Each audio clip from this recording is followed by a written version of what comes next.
এই সরকারের মূল বেনিফিশিয়ারি কারা? বেনিফিশিয়ারি হলো এখন বাংলাদেশের একটা রাজনৈতিক দল জামাতে ইসলামী বাংলাদেশ। কিন্তু এনসিপিকে দেখলাম এরা একটা রাজনৈতিক দলের ভাবশিষ্যে পরিণত হয়েছে এবং জুলাই সনদের সবচেয়ে সুন্দর সমাধান বিএনপি দিল।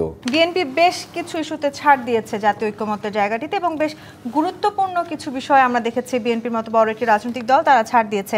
এরপরেও আসলে এই জুলাই ঘোষণাপত্র নিয়ে জাতীয় ঐক্যের জায়গাটিতে যে ধরনের বিভেদ সৃষ্টি হয়েছে, যে অভিযোগ আসলে করছেন মাহিন সরকার, আপনারা আসলে আপনাদের রাজনৈতিক অভিলাষ বেশি দেখার চেষ্টা করছেন, কিন্তু যে অভ্যুত্থানের যে স্পিরিট ছিল সেটিকে আসলে আপনারা ভুলে যাচ্ছেন কিনা?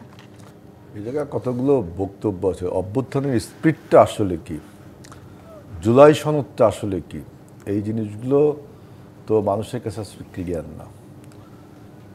অভ্যুত্থানের স্পিরিট কি ছিল যে সবাই যদি একটা চাকরি পায় তাইলে বাংলাদেশের আর অভ্যুত্থান হতো না।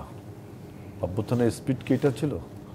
কারণ অভ্যুত্থান শুরু হয়েছে 17 বছর ব্যাপী, কিন্তু 36 দিনের বাংলাদেশ কাঁপানো যে 36 দিন, সেখানে শুরু হয়েছিল একটা চাকরি পাওয়ার জন্য, তাই না? সেই চাকরিটা যদি পেয়ে যেত তাহলে কি অভ্যুত্থান হতো না? অবশ্যই অভ্যুত্থান হতো, হয়তো সময় লাগতো, হতো তো, হাসিনা তো থাকতে পারতো না। তাই শ্রমজীবী এবং কর্মজীবী মানুষ শুধুমাত্র একটা চাকরির জন্য কিন্তু এই অভ্যুত্থানটা করেনি। অভ্যুত্থানটার পেছনে অনেক বড় ন্যারেটিভ, অনেক বড় আপনার কারণ রয়েছে, যে বাংলাদেশের গণতন্ত্র, দুর্নীতি, দুঃশাসন, মানুষের ভোটের অধিকার, সবচেয়ে বড় জিনিস হলো মানুষের ভোটের অধিকার ছিল, মানুষ পছন্দের নেতা নির্বাচন করতে পারত না। এখন বলছেন জুলাই সনদ, জুলাই সনদের কথা যারা তুলল তারা বলে আমরা সিগনেচার করব না, এবং জুলাই সনদের সবচেয়ে সুন্দর সমাধান বিএনপি দিল, যে আমরা যারা অভ্যুত্থানের শক্তি তারা সবাই মিলে যে বিষয়টা ঐক্যমত হব। আমি এই কথা, বিএনপি যে এটা বলছে ঠিকই, যে যারা আমরা সবাই যে কথা ঐক্যমত হব সেইটা হবে জুলাই সনদ বা জুলাই চার্টার। আবার এটাকে জুলাই ডিক্লারেশনে কেউ বলতেছে, এটা কোনো ডিক্লারেশনের ব্যাপার না, এর একটা বা লিগাল কাঠামো দরকার, এই নিয়ে অনেক তর্ক হচ্ছে। এবং এই জুলাই সনদ গঠনে শুধু রাজনৈতিক দলগুলোই এখানে অংশগ্রহণ করছে, সমাজের যে আরও অংশ আছে, ট্রাইবাল ফোর্স আছে, আপনার ডিসেবলরা আছে, তারপরে আপনার পিছিয়ে পড়া জনগোষ্ঠী আছে, বিভিন্ন ধর্মীয় গোষ্ঠী আছে, আমাদের বিভিন্ন লোক এই জুলাই বা এই 24-এর গণঅভ্যুত্থান তাদেরও পার্টিসিপেশন নেই। জুলাই সনদটা তারা তুলছে, আমরা তারও একটা সমাধান দিলাম যে সবাই যেটা ঐক্যমত হবে সেটা জুলাই সনদ। এখন আমার বক্তব্য হলো, আপনারা যত তর্ক বিতর্কই জারি রাখেন না কেন, দেখবেন উদ্দেশ্য একটাই।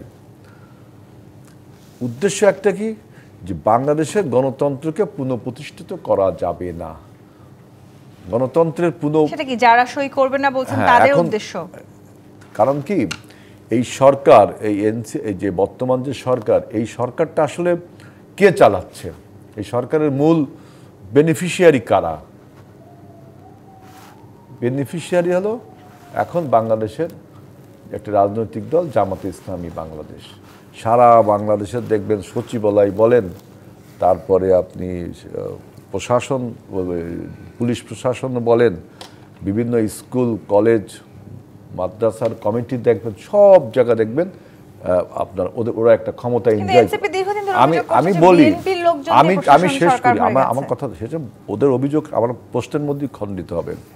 এখন এর সাথে যোগ হয়েছে আমি ভাবছিলাম যে এনসিপি একটা ইন্ডিপেন্ডেন্ট রাজনৈতিক দল হিসাবে আত্মপ্রকাশ করবে, বাংলাদেশে যেহেতু একটা বিরাট রাজনৈতিক গ্যাপ তৈরি হয়েছে, যে আপনার এই পরাজিত মাফিয়ার বিদায়ের ফলে সে আর ফিরে আসতে পারবে না, এই জায়গাটা এনসিপি তাদের রাজনৈতিক ইডিওলজি প্রোগ্রামসের মাধ্যমে দিবে। আমরা যারা সাবেক ছাত্র ছিলাম এটাও চিন্তা করেছিলাম যে বাংলাদেশে একটা বৃহৎ রাজনৈতিক, মানে দ্বিতীয় একটা শক্তির উত্থান হবে। মানুষ তৃতীয় শক্তি বলে, আমি তো মনে করছিলাম দ্বিতীয় একটা শক্তির উত্থান হবে।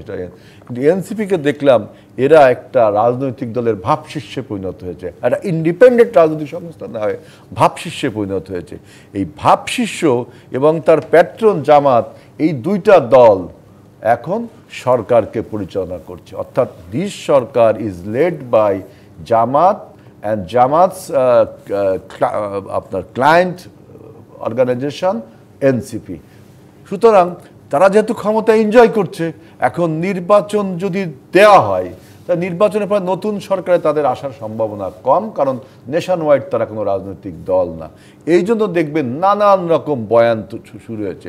এই যে আপনার ঐক্যমত কমিশন, আমাদের সেলিম ভাই প্রত্যেক দিনই যাচ্ছে, বিএনপিও যাচ্ছে, অন্যান্য দলও যাচ্ছে, সেখানে দেখবেন kind of সার্কেস is going on their, যে একটা প্রসঙ্গ সলভ করা হয়, রিজলভ হয়, সেই প্রসঙ্গকে আবার নতুন করে ইনিয়ে বিনিয়ে আবার ঐক্যমত কমিশনের আলেরিয়ার সরকার সেটা তুলছেন। আর তিনিও কি আসলে আমাদের ঐক্য চান?